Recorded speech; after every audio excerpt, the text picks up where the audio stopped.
Aconteceu, virou manchete. Hoje falarei de um assunto muito, mas muito interessante e eu tenho a certeza que você irá gostar. O que faz o Brasil ter a maior população de domésticas do mundo?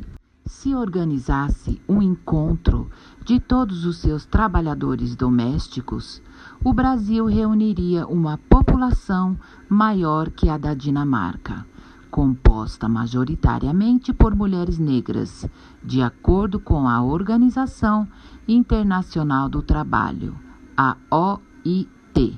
Segundo dados, o país emprega cerca de aproximadamente 8 milhões de pessoas no setor, o maior grupo no mundo.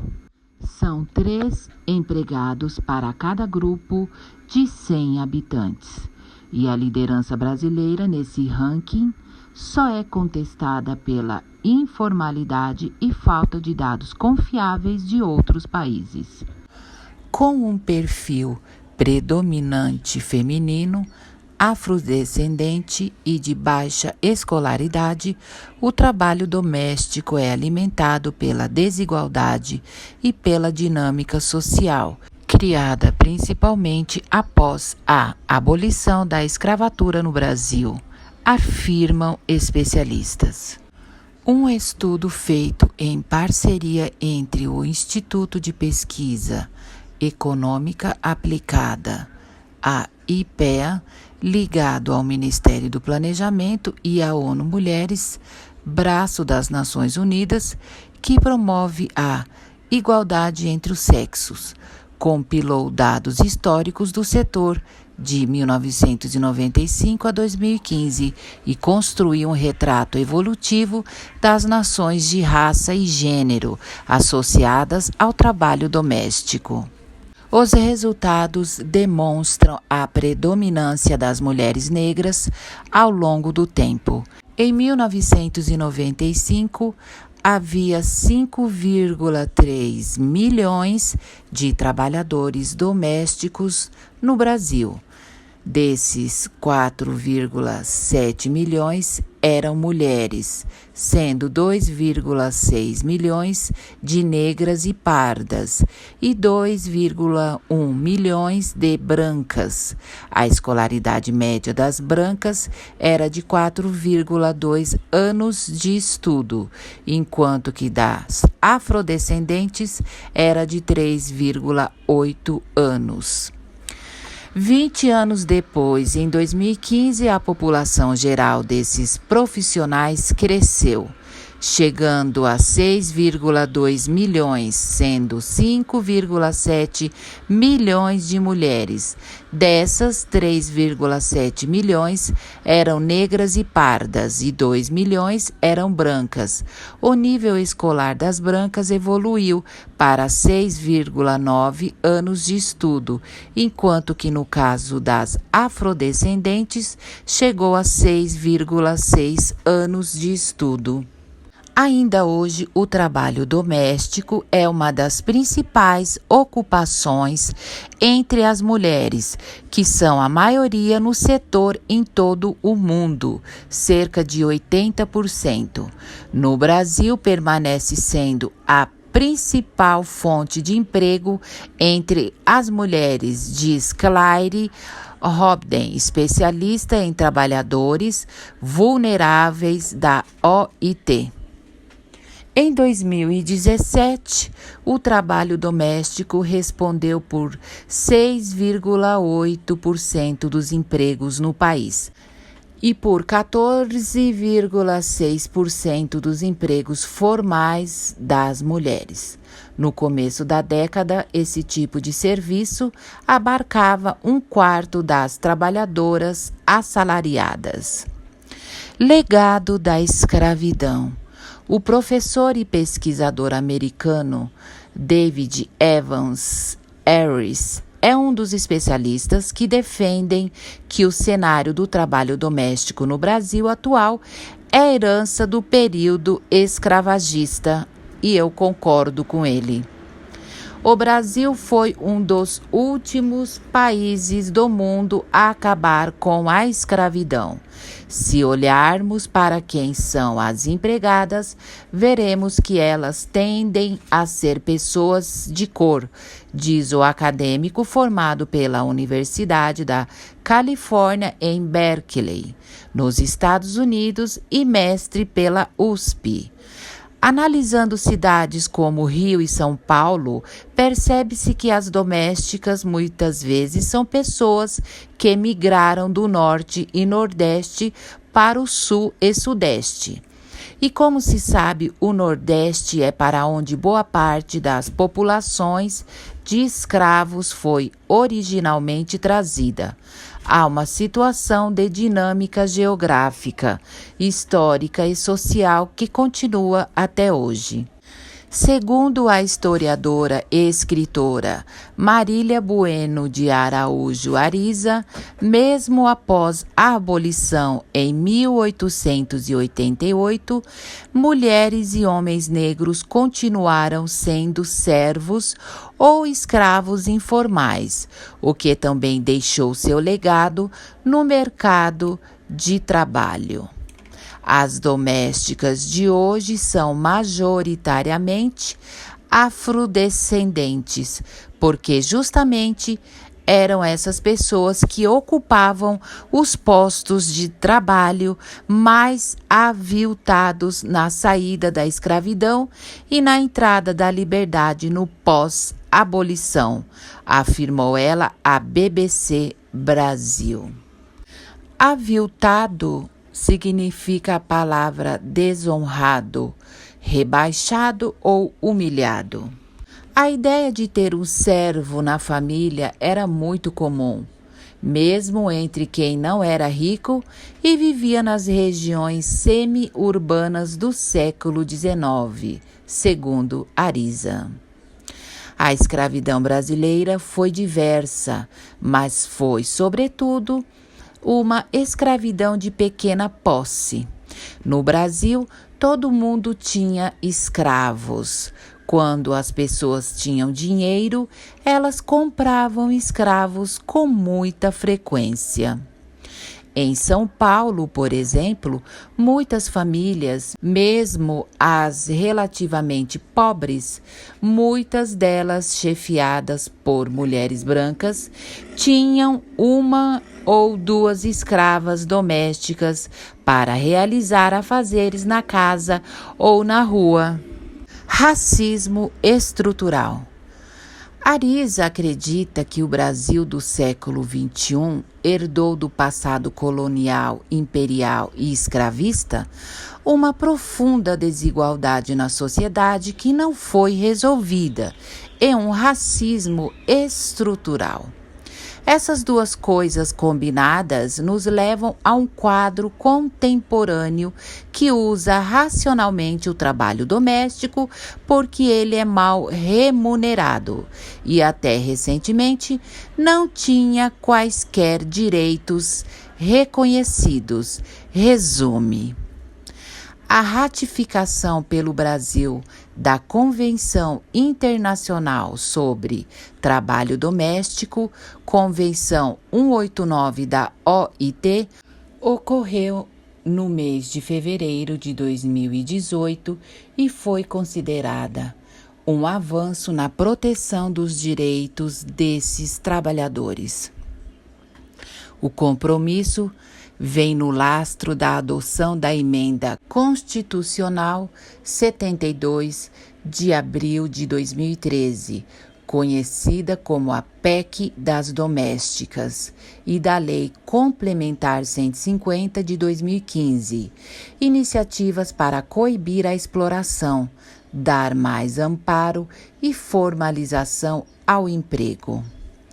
Apesar dos esforços dos governos recentes em trazer essas empregadas para a formalidade, o que se vê hoje é o aumento da informalidade, pondera o professor e doutor em História pela Universidade Federal do Rio de Janeiro, a UFRJ, R.J. Carlos Eduardo Coutinho da Costa, na visão que as relações sociais do trabalho doméstico não têm necessariamente vínculo com a escravidão em si, mas sim com a dinâmica racial que se estabeleceu após a alforria, a partir de 1888. Era muito comum, tanto no pós-abolição imediato, quanto ainda nos dias de hoje, as pessoas dizerem a negros e pobres: ponha-se no seu lugar. Mas que lugar é esse ao qual os pobres pertencem? Indaga. Quando acabou a escravidão, todas aquelas relações de dominação caíram por terra. Foi um período muito próximo do fim da monarquia também. Então todas as relações se modificaram e ficaram pairando no ar. Foi necessário criar uma ordem para manter a hierarquia e a solução encontrada foi a racialização das relações. Para isso, diz ele, foram criados mecanismos na sociedade brasileira para impedir que certo grupo ascendesse socialmente, porque havia o desejo de construir no Brasil essa relação de classe, já que o trabalho formal é um meio de ascensão.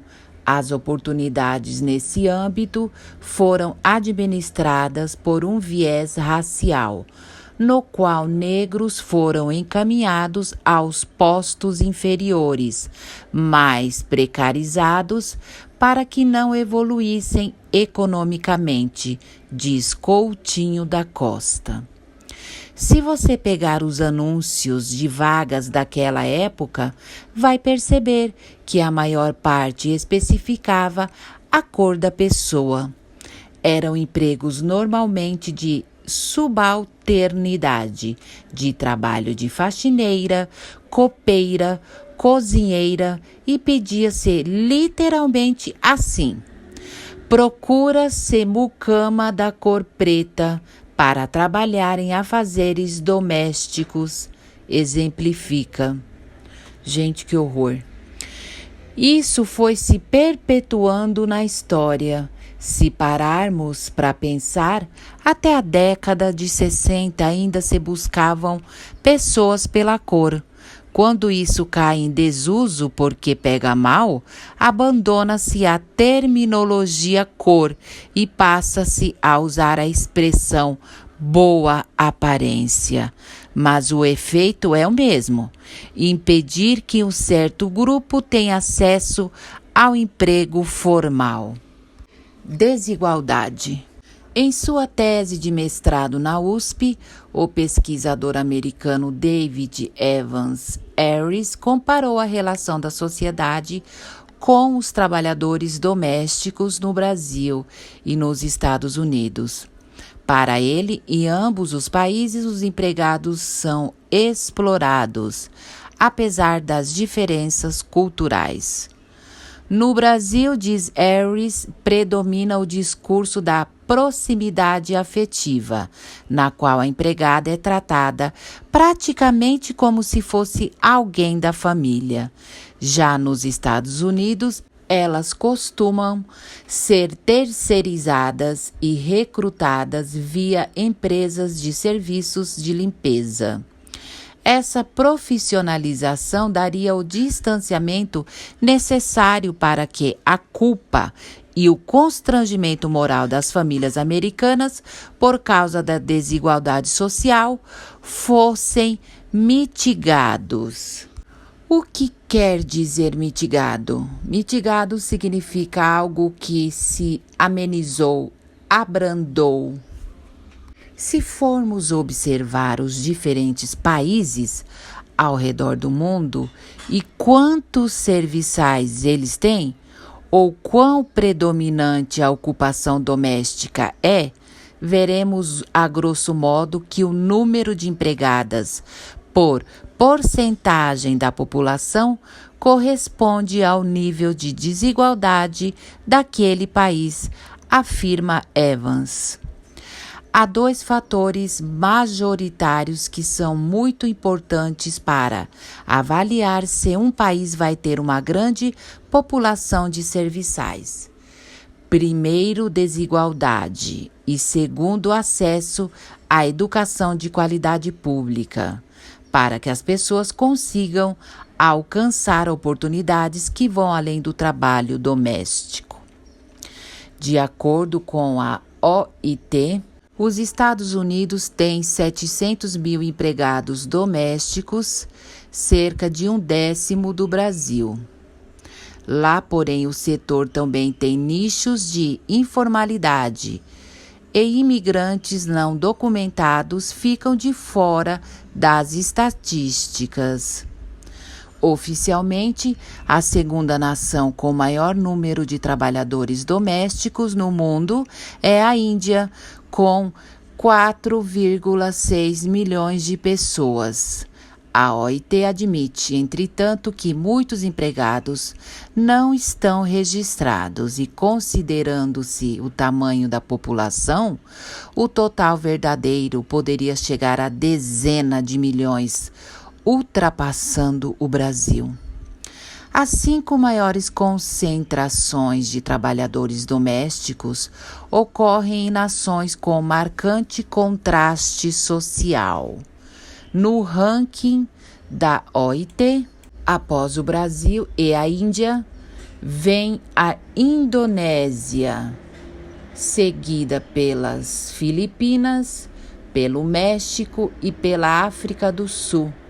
É importante ressaltar que a China não fornece estatísticas confiáveis sobre o assunto. Todos esses países que figuram entre os maiores empregadores de serviço doméstico são nações com coeficientes de desigualdade que variam entre médio e alto, segundo o ranking de desenvolvimento humano organizado pelo Programa das Nações Unidas pelo Desenvolvimento, a UNDP. A OIT não chega a afirmar que haja uma dinâmica de causa e consequência, mas reconhece que ambos os aspectos, alta incidência de trabalho doméstico e desigualdade social, estão de alguma forma relacionados. Espero que tenha gostado. Deixe sua sugestão. Não deixe de inscrever-se no nosso canal. Aconteceu, virou manchete.